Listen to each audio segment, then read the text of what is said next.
Loss and damage, इन सब पर संतुलन बनाते हुए आगे बढ़ें।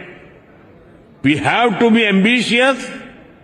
हमें संकल्प लेना होगा कि एनर्जी ट्रांजिशन जस्ट हो, इंक्लूसिव हो, इक्विटेबल हो। We have to be innovative. हमें ये संकल्प लेना होगा कि इनोवेटिव टेक्नोलॉजी का लगातार विकास करें, अपने स्वार्थ से ऊपर उठकर दूसरे देशों को टेक्नोलॉजी ट्रांसफर करें, क्लीन एनर्जी सप्लाई चेन को सशक्त करें। Friends, Bharat UN framework for climate change process के प्रति प्रतिबद्ध है। इसलिए आज मैं इस मंच से 2028 में COP33 2028 में COP33 समिट को भारत में होस्ट करने का प्रस्ताव भी रखता हूं। मुझे आशा है कि आने वाले 12 दिनों में ग्लोबल स्टॉक टेक की समीक्षा से हमें सुरक्षित और उज्जवल भविष्य का रास्ता मिलेगा। कल लॉस एंड डैमेज फंड को ऑपरेशनलाइज करने का जो निर्णय लिया गया है, उससे हम सभी की उम्मीद और बड़ी है। मुझे विश्वास है यूएई की मेजबानी में ये COP28 समिट सफलता की नई ऊंचाई पर पहुंचेगी।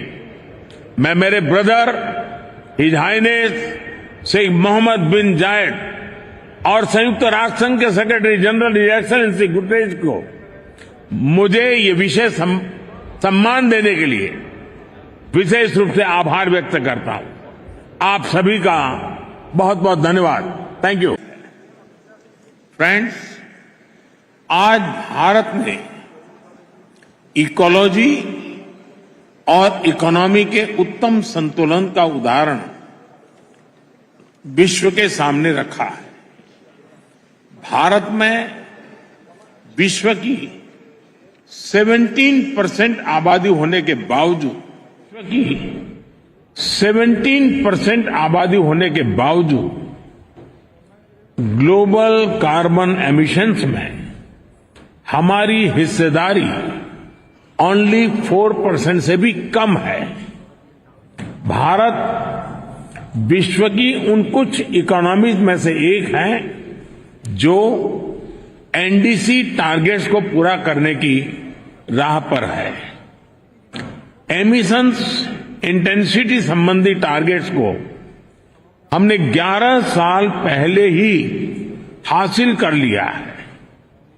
नॉन फॉसिल फ्यूल टारगेट्स को हम निर्धारित समय से 9 साल पहले ही प्राप्त कर चुके हैं और भारत ने इतने पर ही नहीं रुके हैं। हमारा लक्ष्य 2030 तक एमिशंस इंटेंसिफाई को 45% घटाना है। हमने तय किया है कि नॉन फॉसिल फ्यूल का शेयर हम बढ़ाकर 50% करेंगे और हम 2070 तक नेट जीरो के लक्ष्य की तरफ भी बढ़ते रहेंगे। फ्रेंड्स, भारत ने अपनी G20 प्रेसिडेंसी में one earth, one family, one future की भावना के साथ क्लाइमेट के विषय को निरंतर महत्व दिया है। सस्टेनेबल फ्यूचर के लिए हमने मिलकर ग्रीन डेवलपमेंट पैक्ट पर सहमति बनाई। हमने लाइफस्टाइल फॉर सस्टेनेबल डेवलपमेंट के सिद्धांत तय किए। हमने वैश्विक स्तर पर रिन्यूएबल एनर्जी को 3 गुना करने की प्रतिबद्धता जताई। भारत ने ऑल्टरनेट फ्यूल्स के लिए हाइड्रोजन के क्षेत्र को बढ़ावा दिया और ग्लोबल बायोफ्यूल्स अलायंस भी लॉन्च किया। हम मिलकर इस नतीजे पर पहुंचे कि क्लाइमेट फाइनेंस कमिटमेंट को बिलियन से बढ़ाकर कई ट्रिलियन तक ले जाने की आवश्यकता है। साथियों, ग्लासगो में भारत ने आइलैंड स्टेट्स के लिए इंफ्रास्ट्रक्चर रेजिलिएंट इनिशिएटिव की शुरुआत की थी। भारत 13 देशों में इससे जुड़े प्रोजेक्ट्स तेजी से आगे बढ़ा रहा है। ग्लासगो में ही मैंने mission life style for environment का विजन आपके सामने रखा था। इंटरनेशनल एनर्जी एजेंसी की स्टडी कहती है कि इस अप्रोच से हम 2030 तक प्रति वर्ष 2 बिलियन टन कार्बन एमिशन कम कर सकते हैं। आज मैं इस फोरम से एक और प्रो प्लैनेट, प्रोएक्टिव और पॉजिटिव इनिशिएटिव का आह्वान कर रहा हूं। यह है ग्रीन क्रेडिट इनिशिएटिव। यह कार्बन क्रेडिट की कॉमर्शियल मानसिकता से आगे बढ़कर जन भागीदारी से कार्बन सिंक बनाने का अभियान है। मैं उम्मीद करता हूं कि आप सब इससे जरूर जुड़ेंगे। साथियों, पिछली शताब्दी की गलतियों को सुधारने के लिए हमारे पास बहुत ज्यादा समय नहीं है। मानव जाति के एक छोटे हिस्से ने प्रकृति का अंधाधुंध दोहन किया, लेकिन इसकी कीमत पूरी मानवता को चुकानी पड़ रही है।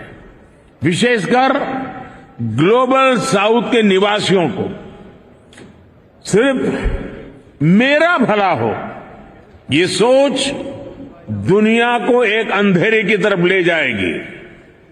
इस हॉल में बैठा प्रत्येक व्यक्ति, प्रत्येक राष्ट्राध्यक्ष बहुत बड़ी जिम्मेदारी के साथ यहां आया है। हम में से सभी को अपने दायित्व निभाने ही होंगे। पूरी दुनिया आज हमें देख रही है। इस धरती का भविष्य हमें देख रहा है। हमें सफल होना ही होगा। We have to be decisive. हमें संकल्प लेना होगा कि हर देश अपने लिए जो क्लाइमेट टारगेट तय कर रहा है, जो कमिटमेंट कर रहा है, वो पूरा कर कर ही दिखाएगा। We have to work in unity. हमें संकल्प लेना होगा कि हम मिलकर काम करेंगे, एक दूसरे का सहयोग करेंगे, साथ देंगे। हमें ग्लोबल कार्बन बजट में सभी विकासशील देशों को उचित शेयर देना होगा। We have to be more balance. हमें यह संकल्प लेना होगा कि adoption, mitigation, climate finance, technology, loss and damage, इन सब पर संतुलन बनाते हुए आगे बढ़ें। We have to be ambitious. हमें संकल्प लेना होगा कि एनर्जी ट्रांजिशन जस्ट हो, इंक्लूसिव हो, इक्विटेबल हो। We have to be innovative. हमें यह संकल्प लेना होगा कि इनोवेटिव टेक्नोलॉजी का लगातार विकास करें। अपने स्वार्थ से ऊपर उठकर दूसरे देशों को टेक्नोलॉजी ट्रांसफर करें। क्लीन एनर्जी सप्लाई चेन को सशक्त करें। Friend, Bharat UN framework for climate change process के प्रति प्रतिबद्ध है। इसलिए आज मैं इस मंच से 2028 में COP33 2028 में COP33 समिट को भारत में होस्ट करने का प्रस्ताव भी रखता हूं। मुझे आशा है कि आने वाले 12 दिनों में ग्लोबल स्टॉक टेक की समीक्षा से हमें सुरक्षित और उज्जवल भविष्य का रास्ता मिलेगा। कल लॉस एंड डैमेज फंड को ऑपरेशनलाइज करने का जो निर्णय लिया गया है, उससे हम सभी की उम्मीद और बड़ी है। मुझे विश्वास है यूएई की मेजबानी में ये COP28 समिट सफलता की नई ऊंचाई पर पहुंचेगी। मैं मेरे brother his highness Sheikh Mohammad bin Zayed और संयुक्त राष्ट्र संघ के secretary general his excellency Guterres को मुझे ये विशेष सम्मान देने के लिए विशेष रूप से आभार व्यक्त करता हूं। आप सभी का बहुत बहुत धन्यवाद। Thank you. फ्रेंड्स, आज भारत ने इकोलॉजी और इकोनॉमी के उत्तम संतुलन का उदाहरण विश्व के सामने रखा है। भारत में विश्व की 17% आबादी होने के बावजूद 17% आबादी होने के बावजूद ग्लोबल कार्बन एमिशंस में हमारी हिस्सेदारी ओनली 4% से भी कम है। भारत विश्व की उन कुछ इकोनॉमीज में से एक है जो एनडीसी टारगेट्स को पूरा करने की राह पर है। एमिशंस इंटेंसिटी संबंधी टारगेट्स को हमने 11 साल पहले ही हासिल कर लिया है। नॉन फॉसिल फ्यूल टारगेट्स को हम निर्धारित समय से 9 साल पहले ही प्राप्त कर चुके हैं और भारत ने इतने पर ही नहीं रुके हैं। हमारा लक्ष्य 2030 तक एमिशंस इंटेंसिफाई को 45% घटाना है। हमने तय किया है कि नॉन फॉसिल फ्यूल का शेयर हम बढ़ाकर 50% करेंगे और हम 2070 तक नेट जीरो के लक्ष्य की तरफ भी बढ़ते रहेंगे। फ्रेंड्स, भारत ने अपनी G20 प्रेसिडेंसी में one earth, one family, one future की भावना के साथ क्लाइमेट के विषय को निरंतर महत्व दिया है। सस्टेनेबल फ्यूचर के लिए हमने मिलकर ग्रीन डेवलपमेंट पैक्ट पर सहमति बनाई। हमने लाइफस्टाइल फॉर सस्टेनेबल डेवलपमेंट के सिद्धांत तय किए।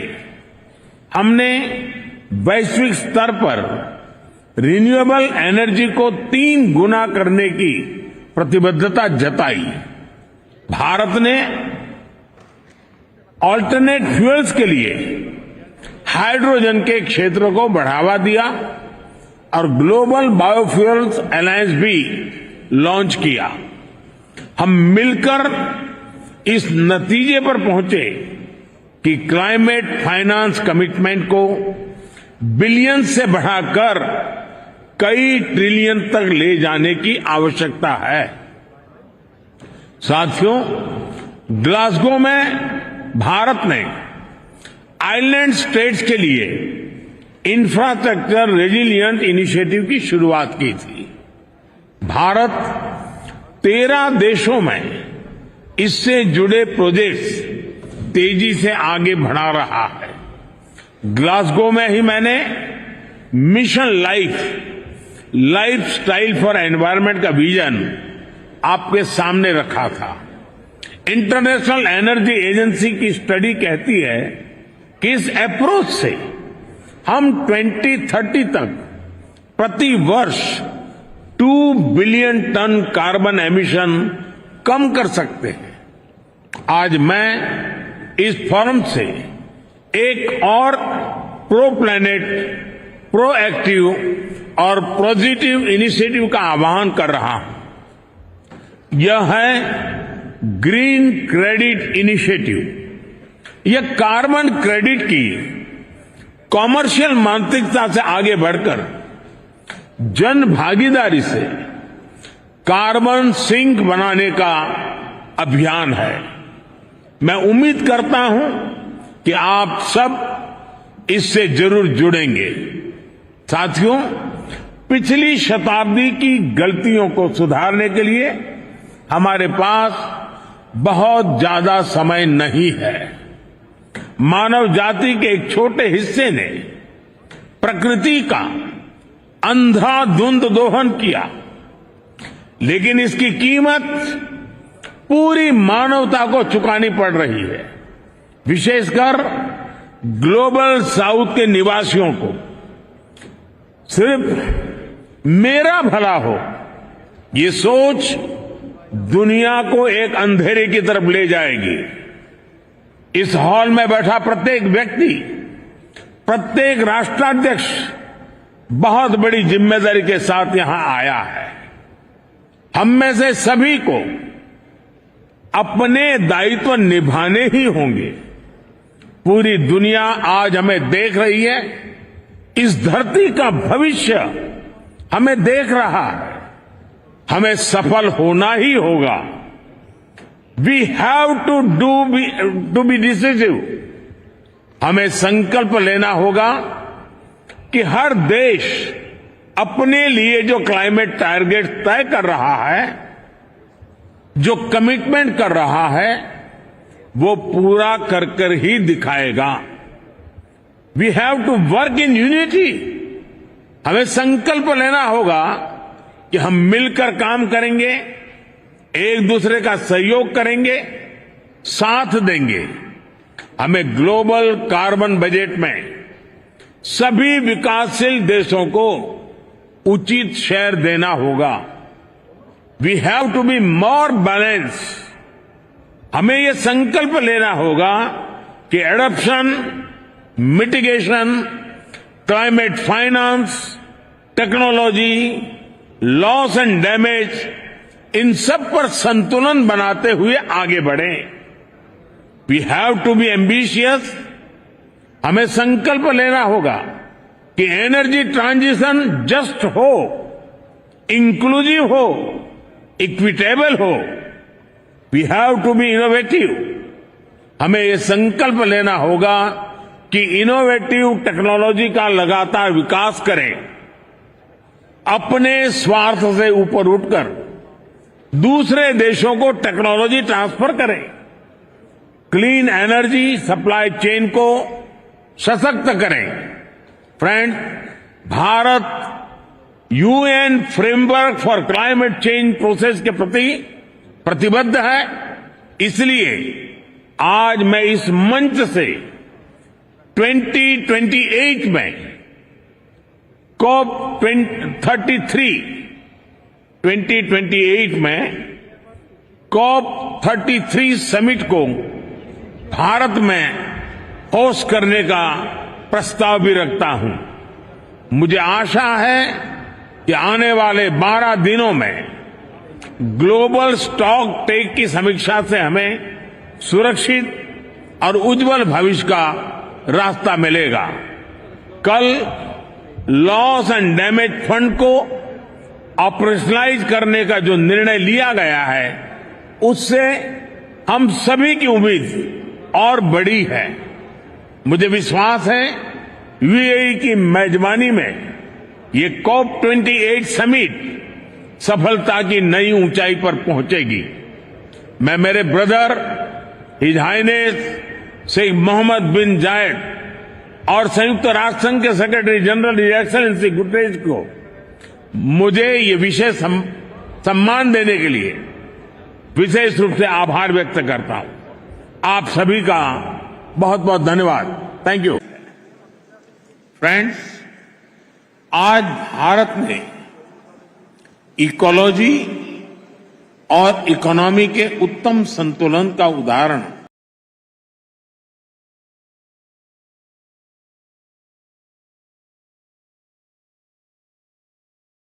23 did in fact acknowledge the Navy's role in providing substantial impetus to the Indian shipbuilding industry.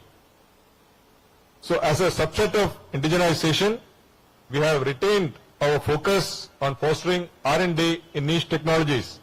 And towards this end, we conducted the second edition of the Swavalambhan seminar this year.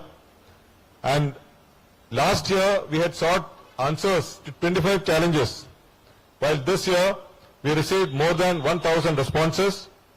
We declared about 118 winners under the DISC 7 Sprint and the Sprint Prime, and concluded over 100 technological development agreements between IDEX and industry. So these include a number of global firsts, game changers, and force multipliers. So in driving self-reliance and technology development, Bharatiya Nausena is well established on a path of budget optimization, with our capital budget crossing the 50,000 crore mark, 26% hike in the revenue budget. All this point to increasing trust in our efficient budget utilizing capacity to generate capability. The critical aspect related to capability accretion is the human resource development. And towards this end, the implementation of Agnipath has been a much needed transformational change. Our first batch of Agniveers graduated from the premier training establishment INS Chilka in March this year. And importantly, this batch of Agniveers had 272 women Agniveer trainees as well.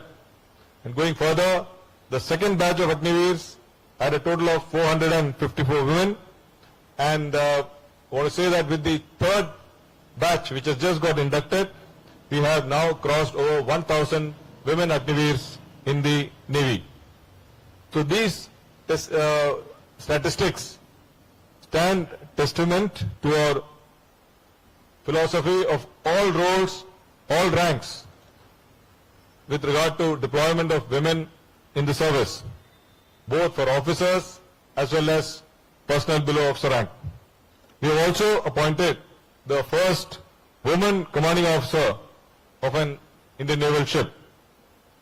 It has been our effort to constantly challenge the status quo to ensure that the Navy remains on an aspirational and dynamic trajectory to the future. So to that end, we took the lead to organize and conduct the international G20, the Indian Navy Quiz or Think Q competition towards building bridges of friendship across the ocean, which is what the Navy has been pursuing for a long, long time. Similarly, with the spirit of decentralizing Delhi, the Navy will be conducting the forthcoming Navy Day on 4th of December of Sindhudurg Sea Fort in Maharashtra. On the human resources front, we have initiated the 360-degree feedback system in the appraisals, and simply said, in contrast to the existing linear reporting format in which only the superiors can comment on their subordinates, this 360-degree feedback mandates the juniors also to comment on the seniors as well. So all these point to our willingness to think differently and not get bogged down by the dogmas of the past. We try to be alive to the changing times and requirements. So as you would realize, a lot has changed in the last 1 year. I have briefly touched upon some of the salient aspects. A more detailed account of Bharatiya Nausena's activities over the past year will now be covered in the presentation, after which we will go into the question and answer session. Thank you.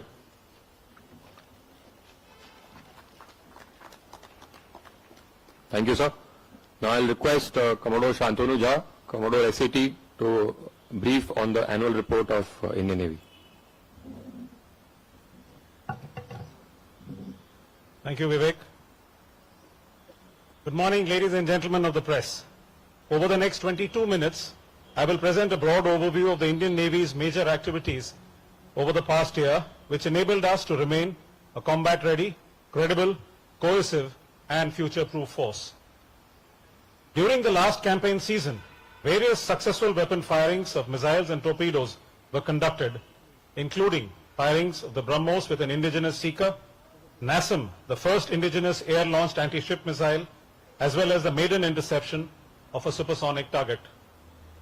Commissioning of INS Marmagao in December last year, as well as the air wing integration of INS Vikrant, have been substantial capability additions, with both LCA Navy and the MiG-29K being successfully operated from the carrier. Commissioning of INS Vagir in January, the fifth submarine of Project 75, has been a notable capability enhancer. With the launch of Vindhyagiri, Mahendragiri, Arnala, Androth, Anjadeep, diving support crafts 1 and 2, the upcoming commissioning of Imphal, Sandhyayak, Nirdeshak, Ikshak and Nilgiri in the near future, and substantial progress in trials of Agshir, our force levels are poised for a significant fillip. Our mission-based deployment enhanced Indian Navy's presence across the region. In the past year, our ship's footprint extended from France and the west coast of Africa in the Atlantic to Japan and New Zealand in the Pacific, clocking over 10,000 days at sea. Similarly, our aircraft collectively flew more than 15,000 hours, operating from Bahrain, Saudi Arabia, Oman, Maldives, Sri Lanka, Singapore, Indonesia, and the Cocos Keeling Islands, Australia. Not to be left behind, our submarines were deployed at extended ranges for over 1,140 days, including to Salalah, Jakarta, Colombo, Singapore, and Fremantle, Australia, sending a loud and clear message that our submarines remain credible platforms capable of targeting our adversaries in the farthest reaches of the oceans. To provide realism to our combat readiness endeavors, the Navy conducted its biennial theatre-level operational readiness exercise, Tropics, this year, which saw participation from 151 naval units as well as the Indian Army and Air Force, with more than 15,000 personnel deployed at sea across nearly 74 million square kilometers exercise area. To meet the emerging challenges and the existing threats of maritime domain, the Indian Navy remains a credible maritime power in the region. Towards this, we pursued credibility through enhanced reach, sustenance, deployments, and forward posturing, all of which enabled us to be the first responder, not just for contingencies in our country, but also for our friends and partners in the region. While the Indian Navy has remained continuously deployed to curb maritime piracy in the Gulf of Aden since 2008, this year we have extended these patrols to a new piracy hotspot in the Gulf of Guinea on the west coast of Africa. So far, a total of 108 Indian naval ships have been deployed in both these regions. At the same time, to ensure security of the Indian trade through the Straits of Hormuz in the Persian Gulf, 42 naval ships have been deployed off the straits under the aegis of Ops Sankalp since 2019. In a similar effort, 113 ships have been deployed off Malacca, the gateway to the IOR in the east. Since September last year, as an associate partner of the Combined Maritime Forces based at Bahrain, we have deployed 5 units, including a PHI, for various operations.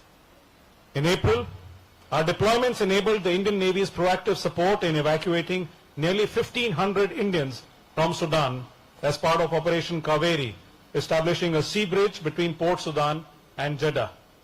In addition, we continue to remain poised for evacuating Indian diaspora if required from Israel as part of Operation Ajay. In May, our warships provided humanitarian aid to Myanmar in the aftermath of Cyclone Mocha off Sittwe as part of Operation Karuna, and a PHI aircraft rendered assistance to a capsized Chinese fishing vessel in South Indian Ocean.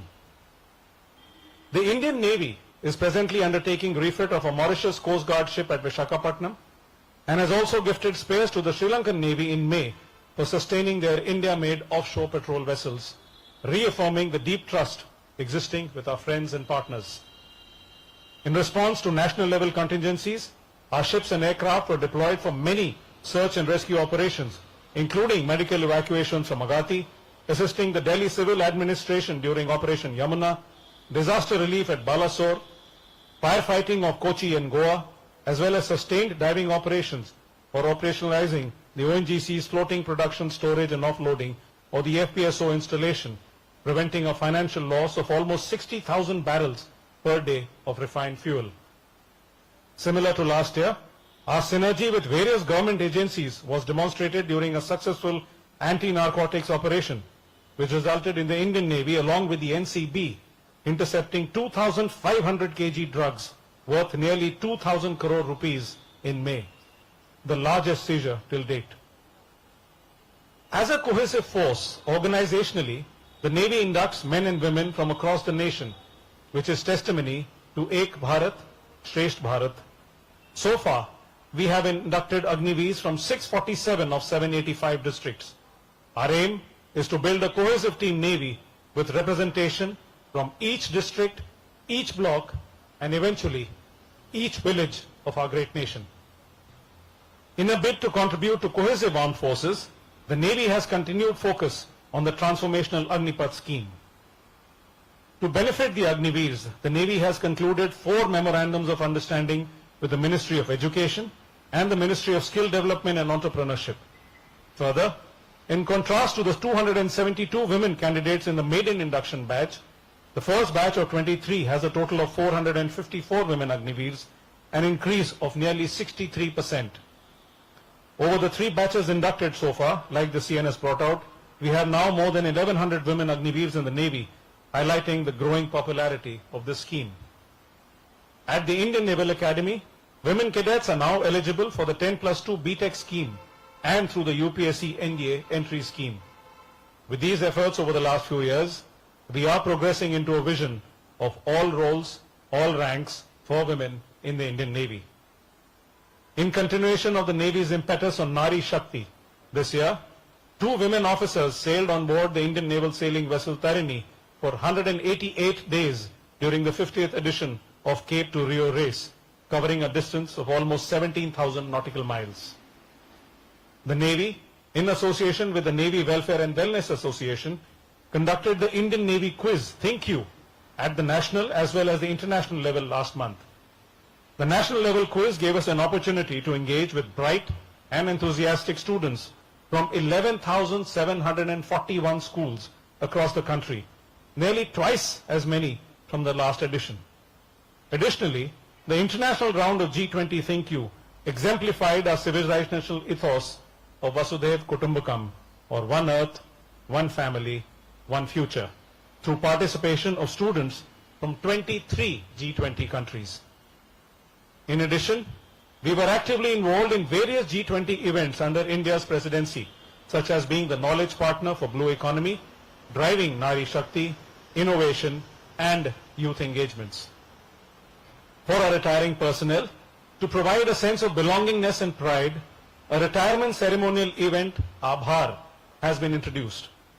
This is a standing testimony of the gratitude that we owe to our men and women who work selflessly for the Navy to remain a 3-dimensional, networked, forward-deployed, combat-ready, credible, and cohesive force of today. Recognizing the importance of mental health awareness, we have launched a suicide prevention helpline Manobal, one of the many such initiatives to ensure that our personnel have uninterrupted access to the Navy's support system. Other than these, we have institutionalized many HR initiatives, such as the CNS Discussion Forum, the revised version which was just launched a few minutes ago, to allow naval personnel to pitch their ideas and concerns at the highest level, and the digital divisional feedback system to ensure response and remedial action for strengthening Team Navy. Towards fostering seamless communication between our apex leadership and sailors, the Indian Navy has formalized nomination of a Navy Master Chief. In addition to being a voice for our sailors, the Navy MCPO has represented the Indian Navy at many international fora, including the Indo-Pacific Sea Power Conference in Australia and the Western Pacific Naval Symposium in New Zealand. Our HR initiatives are not limited to our officers and sailors, but extend to the naval civilians as well, who are equally important to our combat readiness endeavors. We have conducted 15 management development programs for our defense civilians at various premier institutes like the IIMs. Towards helping and guiding families of civilian personnel in the hour of crisis, a family logbook akin to that of the service personnel was launched by the Raksha Rajya Mantri in September.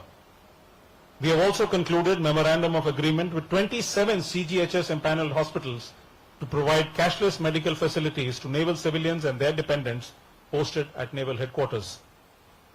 The Navy has concluded MOUs with numerous universities as well as companies to ensure the overall development of our naval personnel and families. We continue its dialogue both internally and externally, underpinned by the 5S. Sambandh with sailors, Samvad with officers, Sahyog se Samriddhi with the foreign dignitaries, Samman with veterans, and Sahara with the naval widows.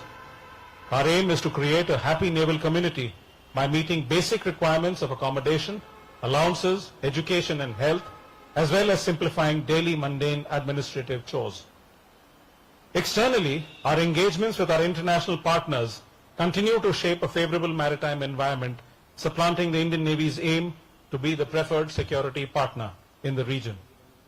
Handing over of an operational missile corvette INS Kirpan to Vietnam, successful conduct of and participation in 27 bilateral and multilateral exercises such as Varuna, Cutlass Express, La Perouse, Sea Dragon, Konkan, Malabar and Ekata, 56 maritime partnership exercises, 7 coordinated patrols, 7 EEZ surveillance missions, and 11 hydrographic surveys continue to strengthen our cohesion with other maritime forces in the region as we seek to address shared maritime security challenges of today and of the future.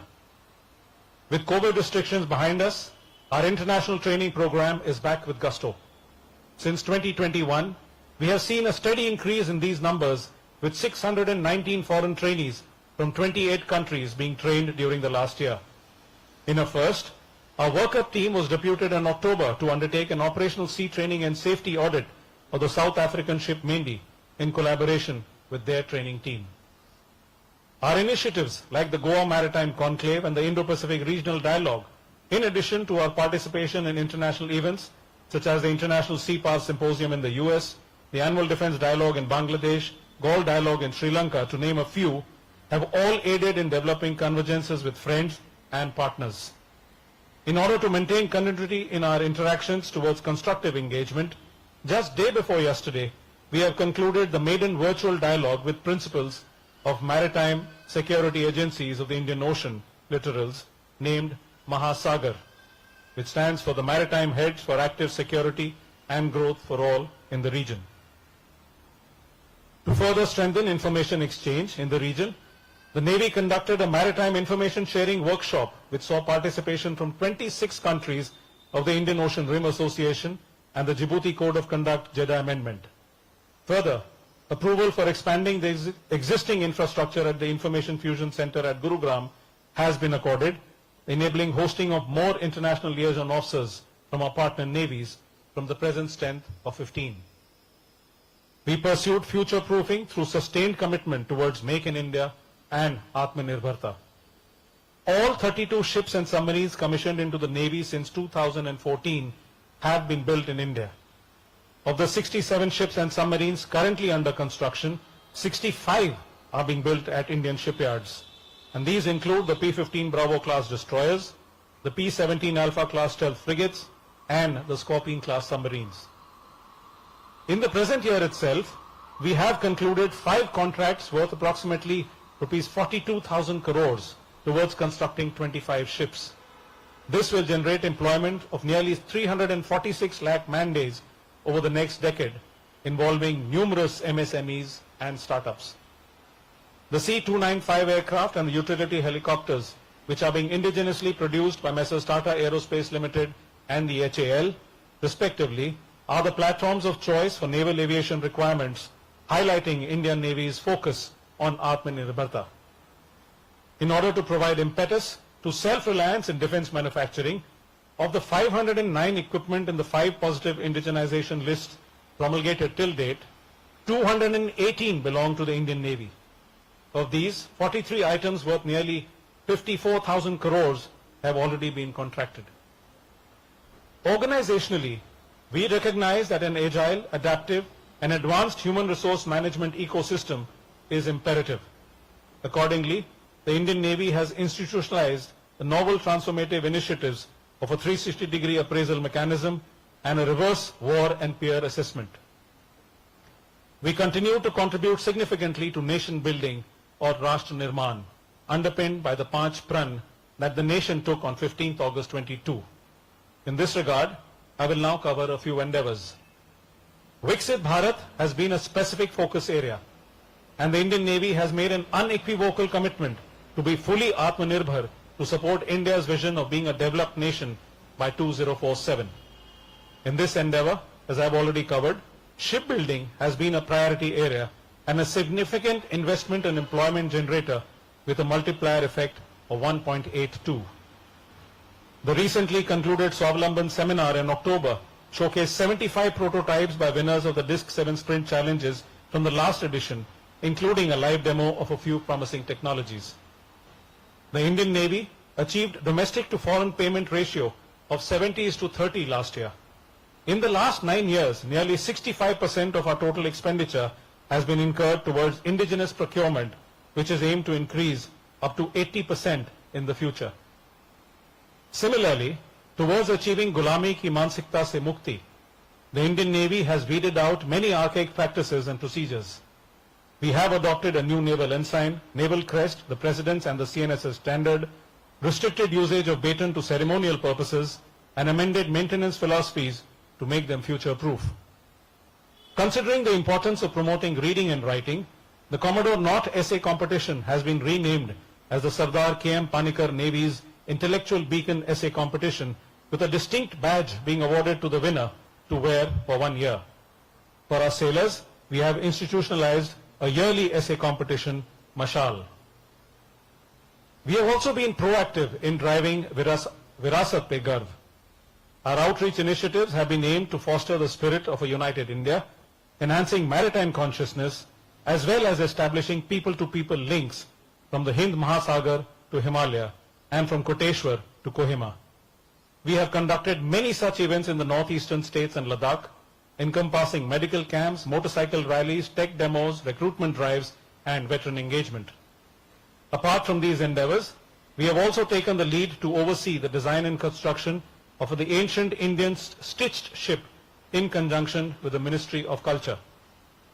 For the young and bright minds of our country, we have included maritime history in the NCERT syllabus and partnered with Amar Chitra Katha to create books on the naval journey of India, the launch which you just witnessed a few moments ago.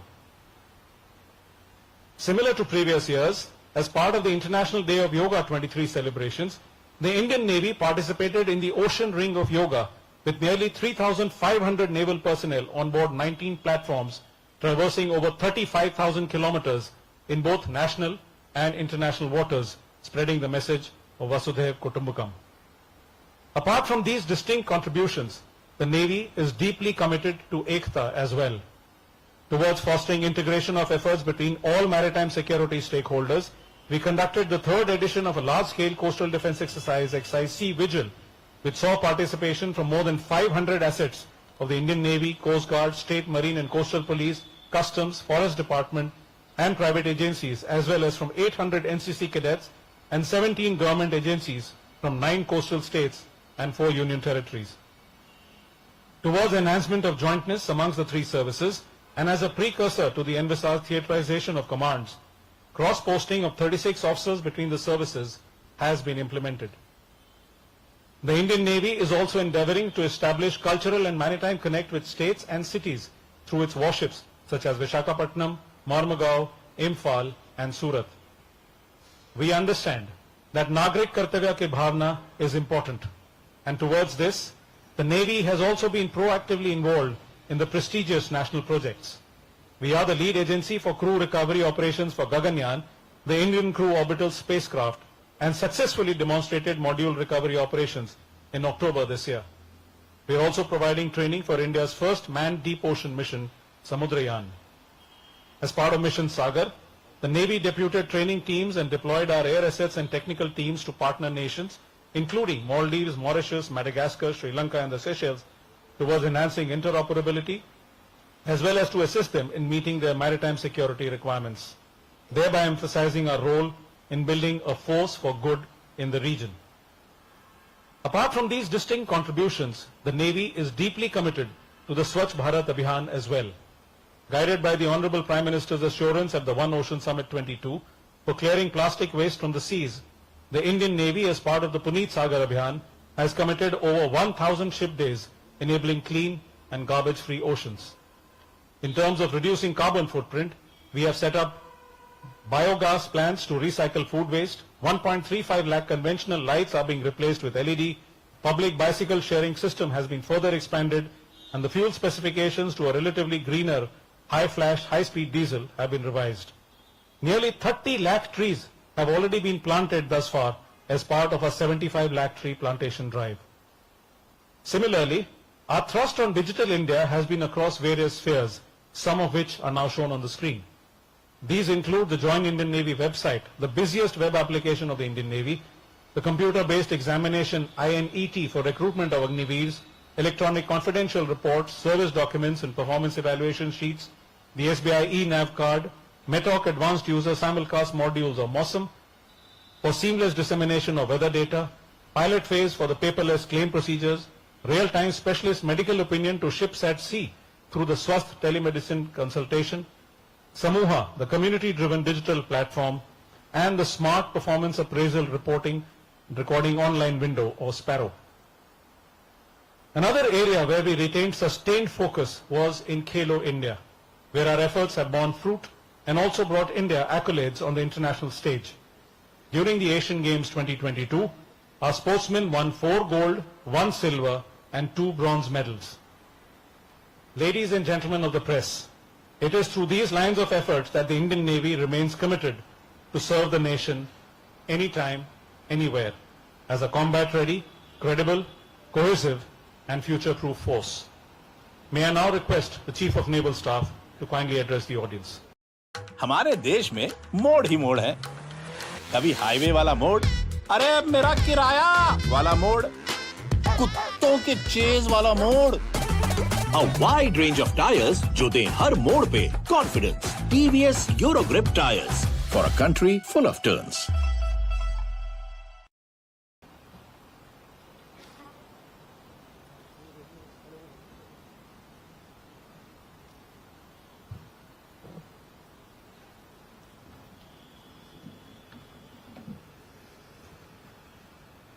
So ladies and gentlemen, you have just heard about how we as a Navy traverse the year gone by in great detail.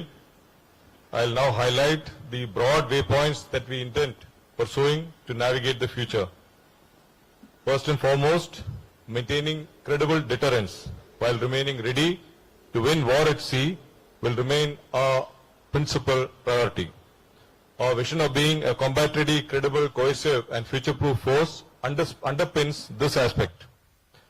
As an associated element, we will keep a close tab on the intention, messaging, behavioral characteristics and transparency with which actors and forces are operating in our area of interest. In comprehension of the government's view that Atmanirbharta is not merely an economic necessity but increasingly a strategic one, Bharatiya Nausena has made an unequivocal commitment to be fully Atmanirbhar by 2047 in capabilities, capacities as well as concepts and our thoughts. So in an era of rapid technology advancements and proliferation, we will passionately pursue and adopt niche and disruptive technologies. Towards this end, we will follow the sprint or the supporting pole vaulting in R&D through IDEX, NIO and TDAC approach. The aim is to be trendsetters and create security solutions that are made in Bharat, made by Bharat and where necessary, made exclusively for Bharat.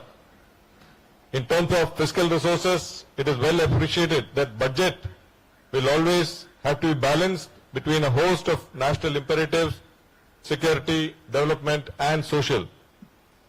We will continue to focus on making every valuable rupee count towards enhancing our combat readiness and plow back our lion's share back into our economy to set in motion a virtuous cycle.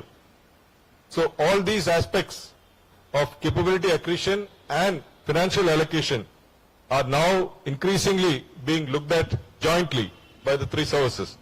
So to my mind, jointness is the only way forward as we prepare to fight and win the wars of tomorrow. The late General Bipin Rawat had laid the foundations for increased synergy between the armed forces, and the present CDS, General Anil Chauhan, has provided renewed impetus to this effort. So Bharatiya Nausena remains fully committed to greater jointness and cohesion towards collective and effective outcomes. So as Bharat transits the Kartavya Kal to become a fully developed country by 2047, it is clear that an export-based economy will be a prime mover. Vast volumes of these exports inevitably will be facilitated by the seas across far reaches of the world. So clearly, as India grows, our maritime interests and investments will also expand proportionately, which in turn will mandate expansion in the Indian Navy's responsibilities and operational footprints to protect these interests. At the same time, as a responsible maritime power with significant capabilities at our disposal, Bharat also endeavors to be the preferred security partner as well as the first responder in the region, guided by the overarching vision of Sagar, or security and growth for all in the region. In furthering and strengthening these vital goals, Bharatiya Nausena will remain diligent in pursuit of प्रगति की है उन लक्ष्यों को प्राप्त करने के लिए जो भारत को हरित ऊर्जा की दिशा में एक अग्रणी देश बनाते हैं, उनकी एक रूपरेखा दुनिया के सामने रखी गई थी।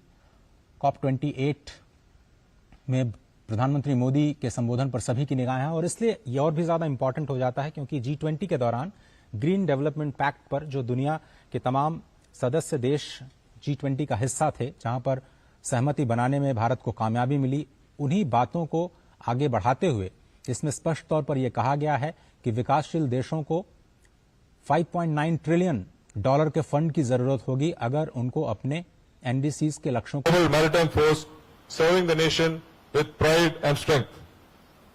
I also convey our gratitude for the full-fledged support we received from our Honorable Prime Minister, Shri Narendra Modi ji, the Raksha Mantri, Shri Rajnath Singh ji, the Defence Secretary, Secretary DMA, and all officials of MOD and all other ministries with whom we had interactions towards equipping and standing by us to fulfill our task towards the nation. So before I take on questions, I would like to place on record my appreciation to the media for your sustained efforts in keeping our fellow citizens accurately informed about naval and maritime issues. I urge you to continue in these endeavors to improve maritime consciousness and maritime thought so that our country realizes and maximizes her full potential as a naturally blessed maritime power. Jai Bharat. Thank you, sir. We'll now commence with the questions. I request you to wait for your turn, and as the mic is handed over, you can ask a question. Mr. Ajit Dubey. Mr. Ajit Dubey.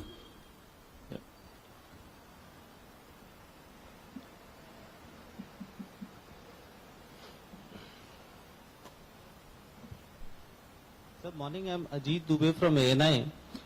Sir, my question is that we just saw in the presentations that Indian Navy's aircraft are all around. We are seeing the submarines surfacing in Indonesia, Australia, France, and warship also doing going to many other countries for port calls and exercises. There is we can see that in recent times there is a increase in the tempo of operations of the Indian Navy. Can you tell us, sir, how this is helping the Indian Navy and also giving us and India an edge over its adversaries in the Indo-Pacific region, sir? Thank you. Yeah. So the task of the Navy is to protect, preserve, promote and pursue Bharat's national interests in the maritime domain wherever they lie. So our interests are there in the Indian Ocean region and beyond when you look at the Indo-Pacific. So our ships, submarines and aircraft are deployed accordingly. We try to keep our area of interest under surveillance. We, through regular presence by deployment of our ships, submarines, aircraft, it also sends a message of the capability of our units, of extended deployments, and by deployments, frequent deployments and interactions with the friendly foreign countries, we also develop a trust as well as mechanisms for interoperability, for working closer together, to look at shared challenges and how we can find solutions to address these issues. Because we are quite clear in our mind that most of these issues cannot be addressed individually by any nation, no matter how big the size of the force they have. So there has to be cooperation, coordination and collaboration in making sure that you address these issues together. So therefore, you will find that over the last couple of years, we have been deploying our assets in such a way that we are able to know what is happening in our area of interest and keep track of all the happenings there. Okay. Mr. Ashish Singh. Hi, good afternoon, sir. This is Ashish from ABP News. My question to Chief Admiral Harikumar. So two-part question. One, on the procurement front, we have seen multiple cases from Predator to the Boeing P-8I. Will these suffice as far as the entire surveillance need of the Indian Navy is concerned? And my question is specifically with respect to the lot of other like DRDO and startups and MSMEs also developing the drones and other aspects in terms of the naval air surveillance part. Yeah, that's it. See, when you look at the surveillance aspect, each of the platform comes with a particular type of capability. When you talk of the P-8I, while P-8I got a secondary role for surveillance, P-8I essentially is a anti-submarine warfare aircraft. It is basically an asset which is meant to detect, localize and target a submarine. But when it is not engaged in the task, it can also be used for surveillance. So the other primary assets for surveillance obviously are the HALEs, the MAILs, the MR aircraft, and so on. So when you look at an entire ocean area, you will require assets having different capabilities. That some which have a longer range so that they can reach the farther extent of the area and carry out surveillance. Otherwise, if aircraft is or RP does not have the endurance, then or it has got limited endurance. So by the time it reaches the area, it is time for it to get back. So we have to divide the area that we want to keep under surveillance with different types of assets. Some which will be able to go further out and meet the task, some which will, can meet the task closer to the coast and so on. So it requires a combination of assets with different endurance, different capabilities to keep the area under surveillance in a comprehensive manner. So that is why you will find that it is not just that a HALE alone can do a job, or a MAIL alone can do a job, or a MR aircraft alone can do a job. So it has to be a combination of these to ensure that there is seamless coverage of the area. Mr. Mukesh Kaushik.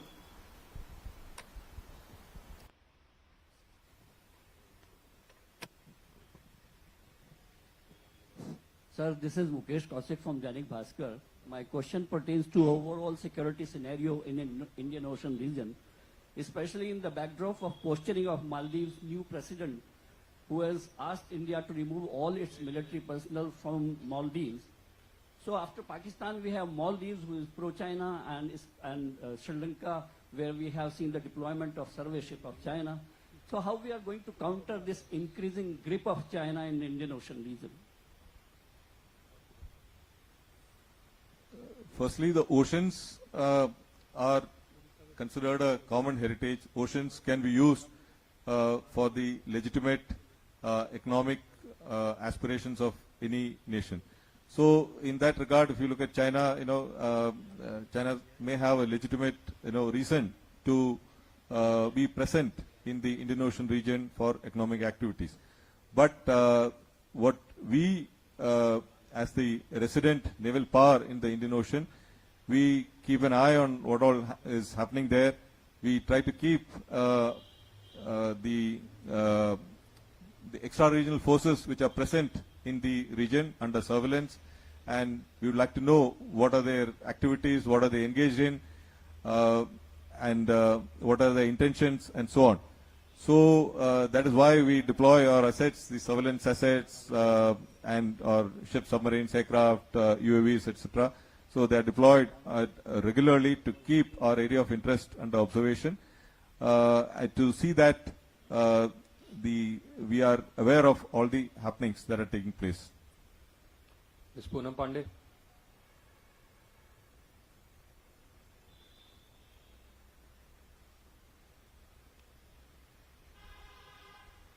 मैं पूनम पांडे हूँ Navbharat times से। पहला सवाल तो ये कि Israel और Hamas की जो जंग चल रही है उससे इंडियन नेवी ने क्या सीख ली है, क्योंकि हमास नेवी के कई अटैक जो थे प्लान्ड अटैक वो इजराइल ने फॉइल किए हैं। और दूसरा, आपने आत्मनिर्भरता की जब बात की तो आपने बोला कि made in India, you said made in Bharat और मेड फॉर भारत, और आपने बोला मेड एक्सक्लूसिवली फॉर भारत। तो इसमें क्या कुछ चीजें आइडेंटिफाई की हैं जो मेड एक्सक्लूसिवली फॉर भारत होंगी? Can you hear me? So, we are looking at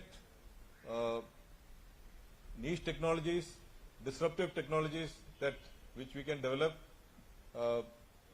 in India, in Bharat, for Bharat, and exclusively for Bharat. So, these are technologies which we do not need to share with other countries, which is of interest to us.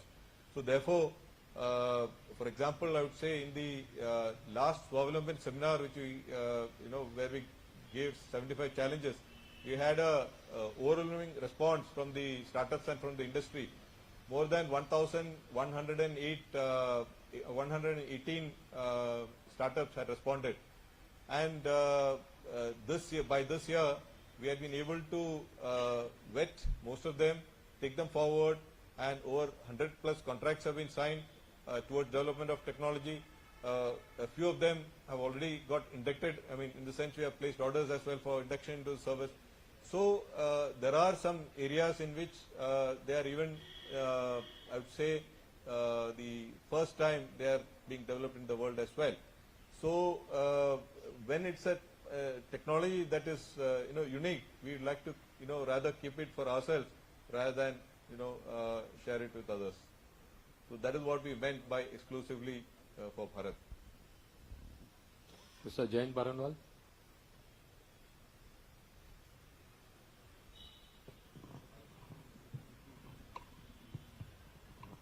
Sir, Jain Baranwal, SP Guide Publications.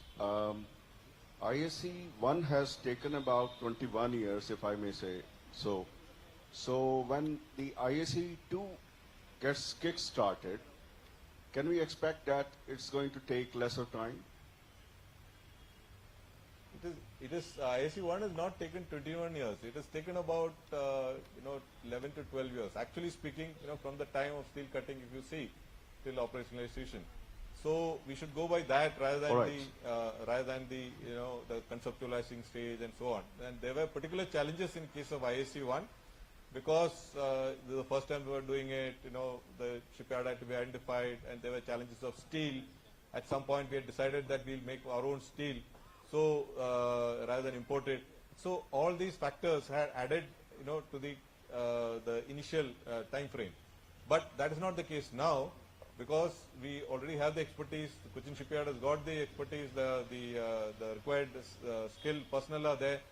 So now we feel from the time when a contract is placed, probably in about 8 to 10 years, it's a good time to make a aircraft carrier.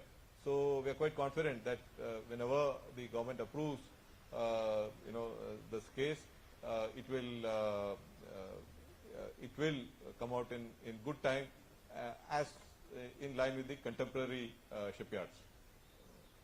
Mr. Rajiv Ranjan. Sir Rajiv Ranjan NDTV India. Sir मेरा सवाल ये है कि आजकल देश में आत्मनिर्भर भारत पर जोर है, सेना भी लगातार जो है जो देश में बने हुए हथियार ले रही है, तो क्या इसके पीछे सोच हम माने कि अब अपने जो देश में जो वेपन सिस्टम है ज्यादा अच्छे बनने लगे हैं, या सरकार के तरफ से कहा गया है कि नहीं आप हिंदुस्तानी वेपन सिस्टम को लीजिए, पहले अच्छे नहीं बनते थे? हिंदी में इसका जवाब दे तो बेहतर रहेगा सर। हमें बहुत कॉन्फिडेंस है कि जो देश में बनेगा वो सबसे अच्छा बनेगा। तो हमारा ये सोच है कि we must encourage and make weapons in India. नहीं तो जब अभी हम देख रहे हैं ये यूक्रेन रशिया जो कॉन्फ्लिक्ट जो चल रही है, because of that you find the logistic chain has got disrupted, and there are countries which are facing a lot of challenges because of this. So for a country like Bharat, which is looking at being a fully developed nation by 2047, as our honorable Prime Minister had said, it is essential that the armed forces have to become Atmanirbhar, that we must make and fight with our own weapons and sensors. So therefore, there is adequate thrust on this, and we are doing, as a service, we are doing the handholding with the industry to make sure that we get what we want. And we are also cognizant of the fact that in case there are any shortcomings, we will be able to work with them to improve it and make it contemporary or ahead of the technological edge that is currently available. Mr. Jugal Purohit.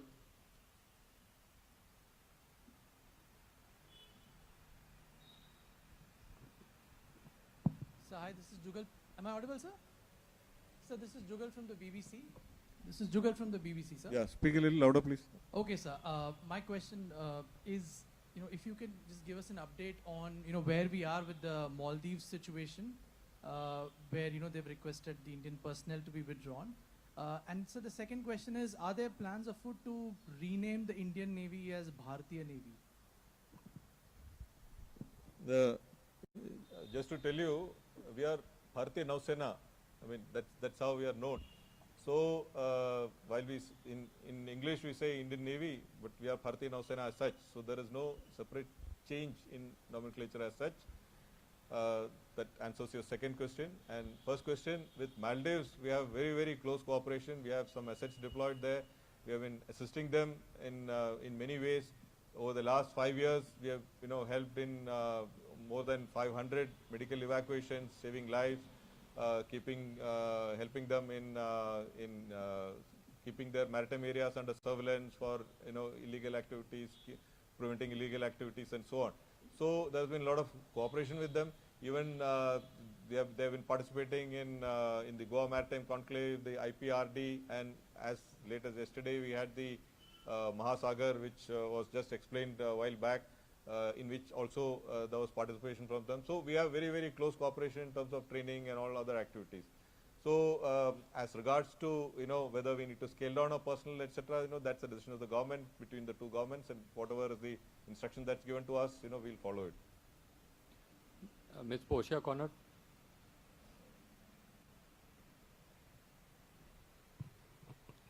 Good afternoon, sir. Portia Conrad from Delhi Defense Review. Sir, could you please throw some light on the next generation destroyers beyond the Project 15B? What is the expected timeline? SJ would like to speak. I'll let my Vice Chief answer that, because he is heading that, that division. Thank you, sir. Thank you, sir. The next generation destroyer is already on the drawing board. We already have got P-15, P-15 Alpha, and P-15 Bravo. Hugely successful designs, purely designed by our own indigenous warship design bureau. And with each level and generation, we have learnt a lot and have been able to add on to the combat capability. Currently, the next generation destroyer is already on the drawing board. As and when we are able to complete the conceptualization process which is going on, then we will move it. The broad time frame we are looking at is about 5 years from now. We should be in a position at which we should be able to target the contract, and within 5 to 10 years, entire delivery. As the CNS mentioned a little while ago, the production capability of our shipyards has been consistently improving as we've gone forward with their expertise growing and skill growing.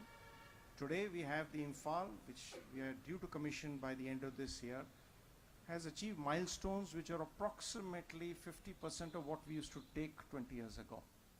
So we're fairly confident that we'll be able to get in the entire range of the next generation destroyers, which will be pitched approximately at about 10,000 tonnage, multi-role, with absolute state-of-the-art, absolutely indigenous combat capability.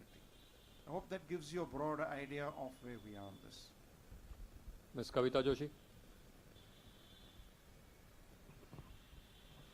Sir, मैं कविता जोशी हूँ, Jansatta newspaper से। मेरा सवाल 2 parts में है sir. पहले मैं ये पूछना चाहती हूँ कि महाराष्ट्र में जो अभी महिला अग्निवीर का जो सुसाइड का केस आया है सर, उसको लेके क्या नेवी ने कोई जांच के आदेश दिए हैं या उस पर आपका क्या रिएक्शन है? और दूसरा, जो ये अग्निवीर का जो पहला बैच अभी नेवी में डिप्लॉय होने वाला है ईयर एंड में, तो क्या इनको सबमरीन्स में भी डिप्लॉय किया जाएगा, वॉरशिप्स और एयरक्राफ्ट के अलावा? Thank you sir. This recent suicide in one of our training establishments in Mumbai, it's a very unfortunate incident. We have taken note of it, and board of inquiry has been ordered. We are going into the details. We have instituted many measures to assist personnel in distress mentally. So one of the steps which was shown recently is the institution of a 24/7 helpline called Manobal, and we have also taken up with the government for appointing psychologists in the formations, so that, you know, while we have psychiatrists in the hospital, we feel there is a need for psychologists, so we are going to appoint them. We have a divisional system that is fairly effective, and we have, and this divisional system means that there is one officer who's looking after every 10 or 11 sailors, so that, they interact on a daily basis to find out whether there are any challenges, whether there are any personal problems, and how to address it, and so on. So we feel that if you are able to interact on a 24/7 or a constant basis, one should be able to have a person with whom you can speak, confide, and at least that will take off part of your worries. But this particular case has been really unfortunate, and we are seized of it, and we are taking action to see that we can try and reduce or overcome this challenge. The second question, ma'am, submarines. Yeah, you are asking about submarines, whether women can be deployed in submarines. I just want to tell you, we have no restriction on anyone joining any arm. The arms like aviation, submarine, and marine commandos, they are voluntary arms. So firstly, after you complete your basic training, then if you feel you have an inclination to serve in these units, then you have to volunteer for it. Thereafter, there is an aptitude test, whether you can fit into it, and so on. And then you have to go through a rigorous, training process, and you have to get certification for that, so that you're, then deployed on either a submarine or a submarine commando. So officially, we have really no restriction on this. If somebody is keen, we will facilitate it. But first, they have to go through all these steps and volunteer for it, and so on. Mr. Sudhiranjan. Sir, Shruti from the Bloomberg, sir. If you could give us an understanding of the cooperation that the Navy has with the US, and whether it is going to increase in the next year, broad understanding what kind of exercises that we are going to see with the US in the coming days? See, with the US, we have a long-standing partnership in terms of exercise. The Malabar exercises started in 1993, so we have now completed more than 30 years of exercise with them. Malabar, of course, has expanded in scope with other nations also coming in. But with the US particularly, we have had very, very long-standing relationship, and we have developed the SOPs for interaction with them. We have signed various agreements with them. Now there is the logistics, exchange memorandum of understanding with them, LIMOA. So with the US Navy, I would say we have reached a very high level of interoperability. If you see that exercises between ships, submarines, aircraft and aircraft carriers, so that is where we have reached as far as the US Navy is concerned. And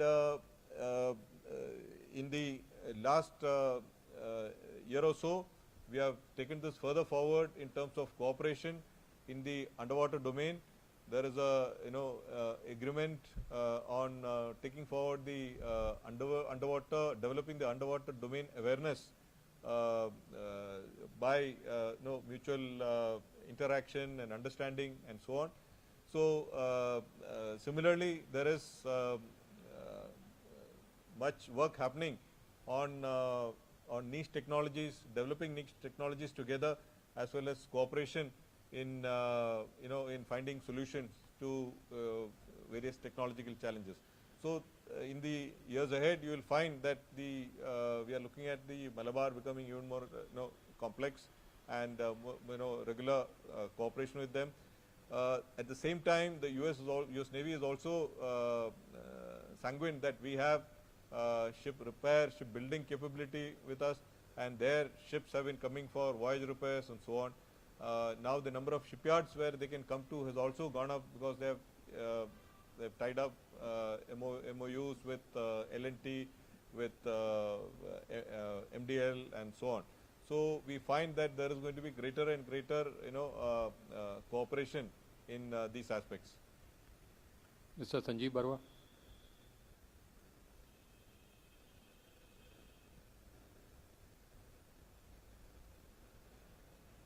Hello. Good afternoon, sir. I am Sanjeev Barwa from The Week magazine. Sir, I have two questions. Has there been any headway in developing high energy and railgun systems for the Indian Navy? The second question is, what is the expectation on the fate of the arrested ex-Navy personnel in Qatar? Thank you, sir. About the Qatar personnel, there is total support and effort being put in by the Government of India. You are all aware of it, and we are working closely with the concerned agencies to ensure that their interests are looked after. So that is as far as the ex-naval officers who are there in Qatar. They are veterans, and we are as veterans, we are interested in ensuring that their welfare is taken care of. The Government of India, I just want to reassure you that Government of India is putting all out effort to ensure that they are brought back. The as regards to your the first question you are asking about the high energy railgun. So this is an area where a lot of countries are doing research. We have also been working with the DRDO on this.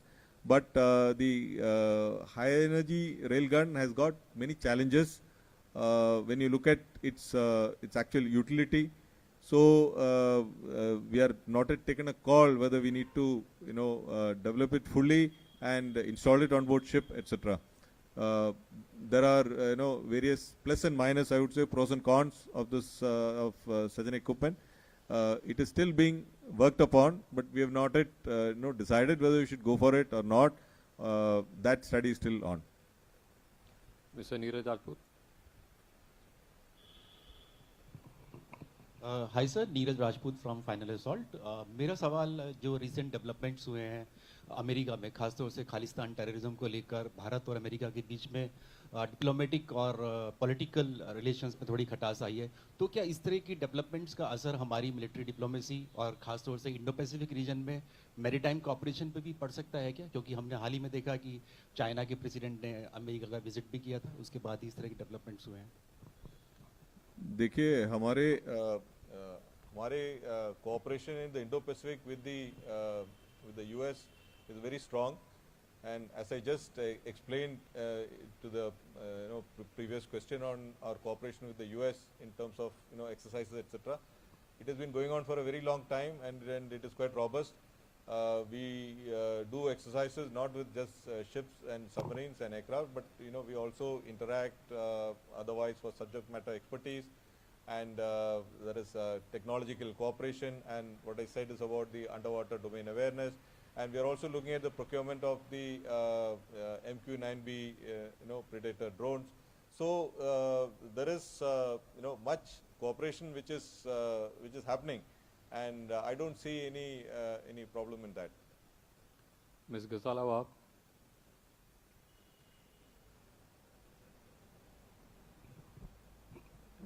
please hand over the mic.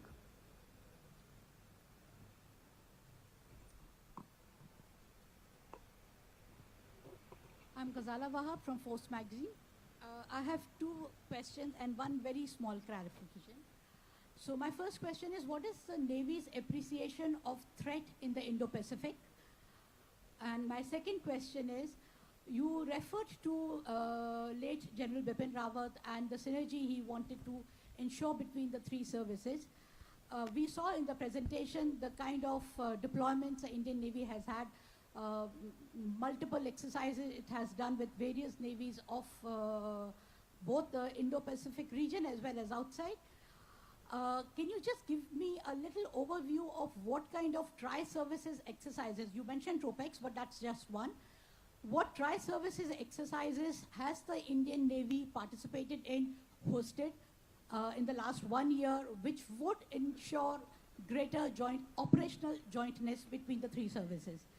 And ma'am, I think we'll just stick to these two. Clarification Thank you, was the woman CO which has been appointed. Can you just talk which warship this is and who is the lady officer?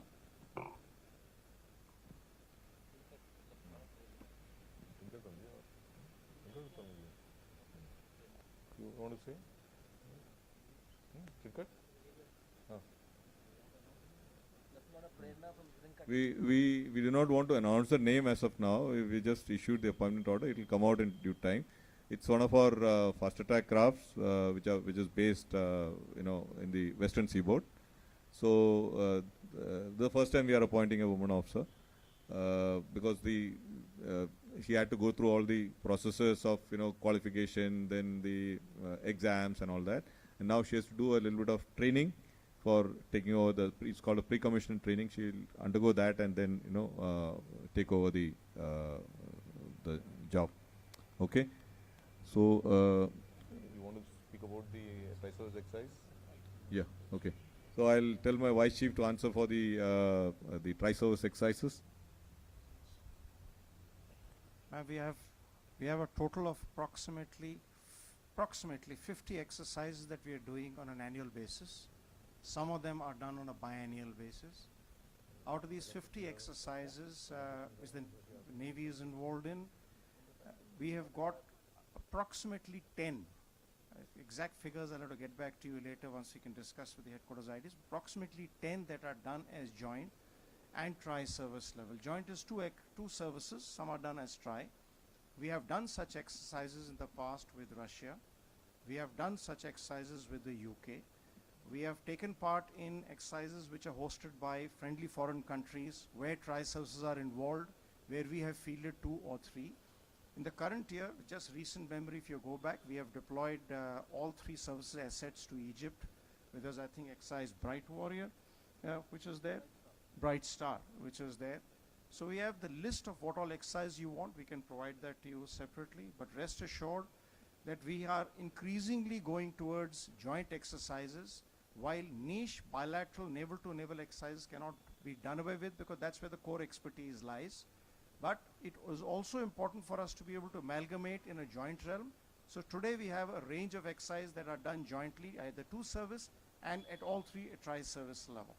Specific details of the exercise we'll give you separately after this if you need that list. Our effort is to ensure that there is, tri-service synergy, and it will only keep going up more and more. And even in our discussions, like from where we used to have just Navy to Navy staff talks, in many cases we have already moved on to joint service staff talks, and these staff talks are often the precursor to joint exercises and conduct of exercises and so on. So that is one part of it. Now your first part where you asked about what are the threats that we envisage in the Indo-Pacific. In the Indo-Pacific, what we see, there are disputes, and these disputes do have the possibility of getting out of control or getting elevated, and then they can go into conflict. So that is one end of the spectrum. But at the other end, or in the middle, I would say you find all other challenges like IUU fishing, illegal migration, piracy, armed robbery, drug trafficking, and also towards the benign side you will find the areas prone to disasters and humanitarian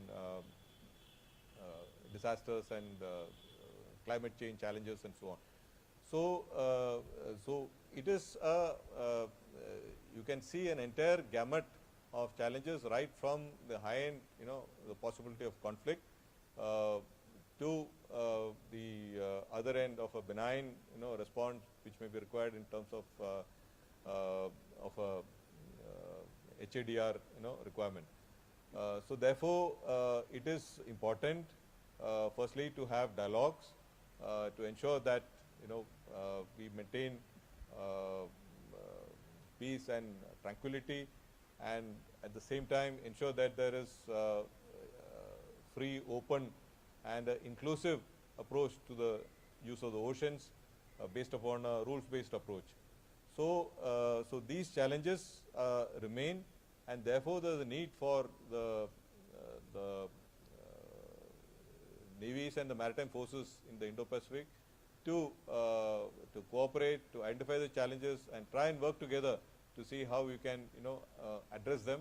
Because I'm fond of saying this, that other than the high end of the spectrum, the rest of them are all largely problems without passports. That means they can just move from one region to another within the Indo-Pacific and create problems for all of us. Therefore, it requires a concerted effort and coordinated effort by all of us to see that we are able to address it.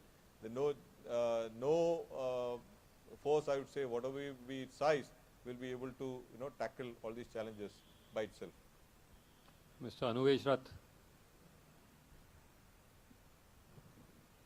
Hi sir, this is Anuvesh from Z Business, sir. Slightly louder. Can you speak a little louder? Yes sir. Sir, Anuvesh Rath from Z Business. Sir जैसा कि आपने कहा कि जो Indian navy है वो भारत में बनाए हुए सबमरीन शिप्स और फ्रिगेट्स को इस्तेमाल कर रही है, तो आपको क्या लगता है ये जो PSUs हैं, डिफेंस PSUs हैं जो शिप सबमरीन बना रही हैं, और L&T जो प्राइवेट कंपनी, उसको आगे के 10 साल में किस तरीके से वो इंडियन नेवी को ही नहीं, इंडियन इकोनॉमी को भी हेल्प करेगी?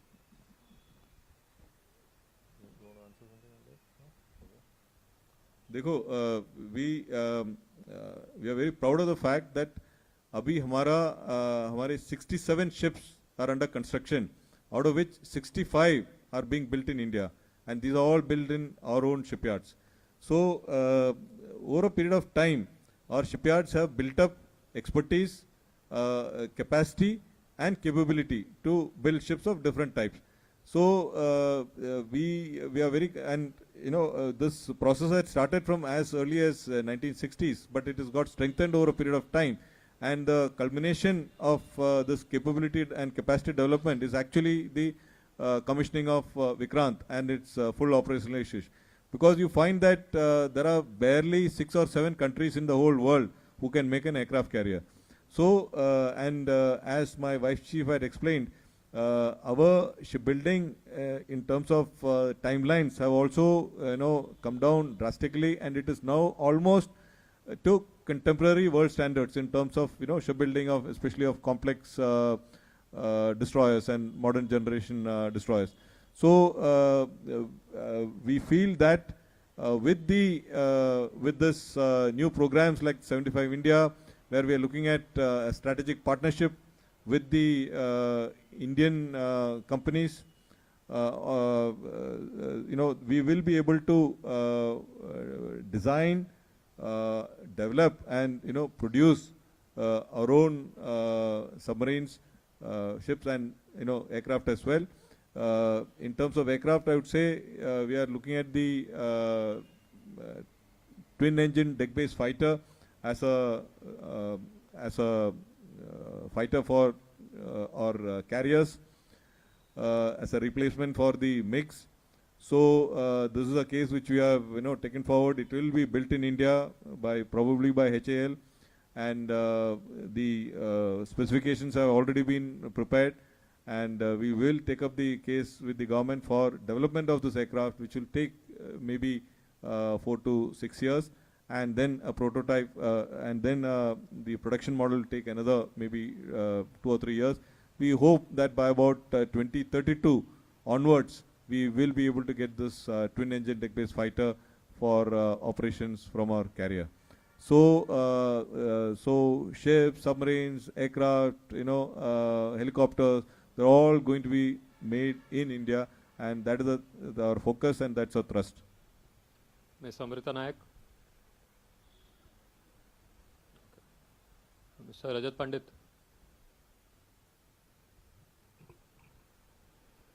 Yeah, this is Rajat Pandit from Times of India. Can you give us a status update on a nuclear submarine program? Both So I'll request you to keep this out of the scope of the discussions. Mr. Shailesh. Mr. Shailesh, hand over the mic.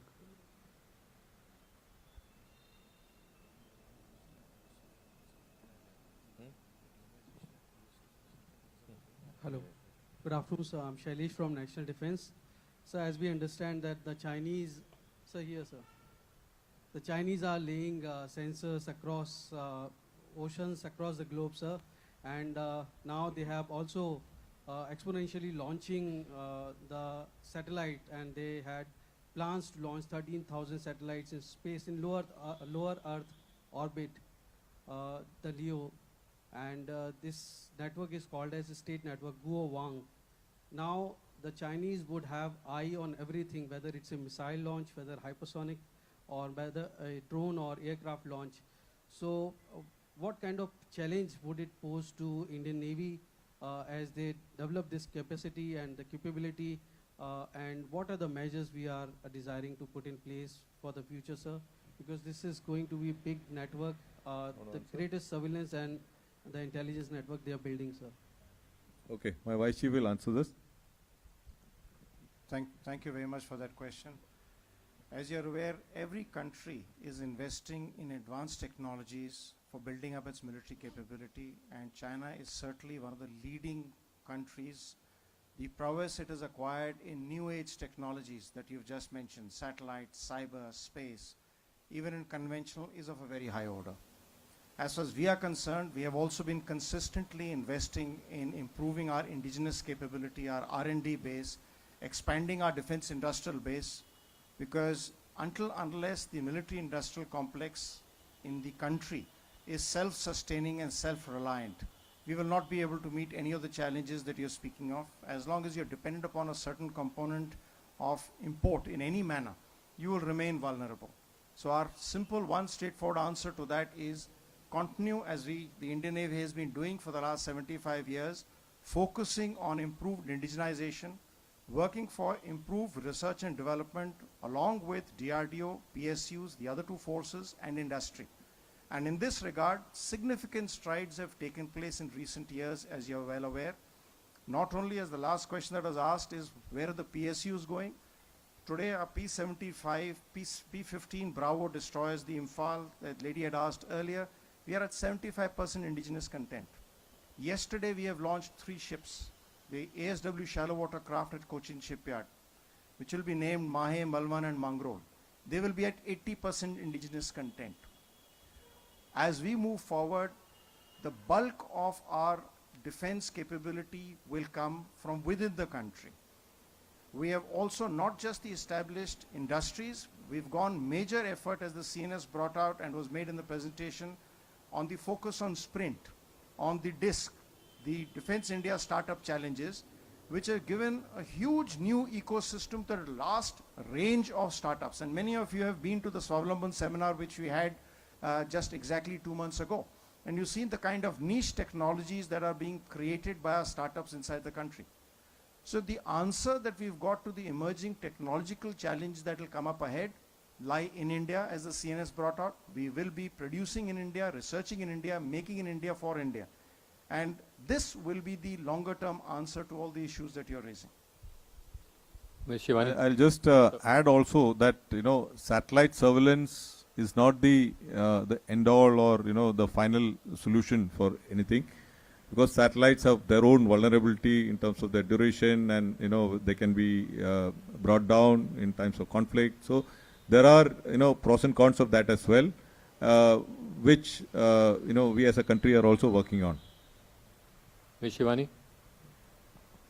Hi sir, I'm Shivani Sharma from Times Now. I have 2 questions to you. As you just mentioned that 67 vessels are under construction.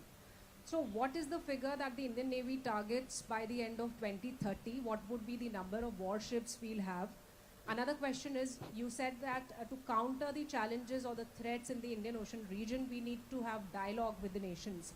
So are we under dialogue with China, and what's the mechanism and frequency of such kind of dialogues? The first question is, the second question that you asked, we are not in dialogue with China, but we are engaging all the countries in our region, all the friendly foreign countries. So we are in dialogue with them, we interact with them, we train with them, we facilitate their training, we provide mobile training teams, we are engaged in capacity building, capability development, all working towards developing trust. Trust that we can be we are a preferred security partner for them, and also in times of distress or any challenges or accidents or any help that is required, we will be the first responders to be there. So that is the type of engagement we are doing to ensure that we are we have the trust and they have the confidence that we will be there to assist. So all this is based upon, of course, the guiding vision of our national leadership of Sagar, security and growth for all in the region, and it has been articulated time and again by our national leadership that India does not want to grow independently, we want to grow together with all our countries in this. So that is that's the doctrine that we follow, and as a Navy, and that's how we have been working. There's a lot of cooperation with all the countries in the region. Okay. And when you are asking about the number of ships, there will always be, as we induct ships, there are going to be some ships which will get decommissioned also, which will become old. So we are targeting about a number of about 170 or so. It may not happen by 2030, maybe by 2035. Somewhere, we should be somewhere about 170, 175 or so. So that is the broad, figure that you're looking at. Mr. Sandeep Bol. Sir, मेरा नाम संदीप है, news 18 India से हूँ. मेरा सवाल है कि numbers के हिसाब से पीएलए नेवी वर्ल्ड की सबसे बड़ी नेवी है, और वो पाकिस्तान की नेवी को भी डेवलप कर रही है, उसको भी 50 वॉरशिप नेवी बनाने के लिए वो मदद कर रहा है. कितना बड़ा चैलेंज मानते हैं इस चीज़ को, जो कोऑर्डिनेशन इन दोनों कंट्रीज़ के बीच में है? और एक सवाल और है कि जो प्रेजेंस है चाइनीज़ नेवी की इंडियन ओशन रीजन में, क्या बड़ी है और कितनी इस वक्त है फिलहाल? देखिए, the Chinese, the CCP Navy, as I say, has got a presence of at any point of time between 6 to 8 ships. They have a large number of fishing vessels which operate in the Indian Ocean region. They also have Chinese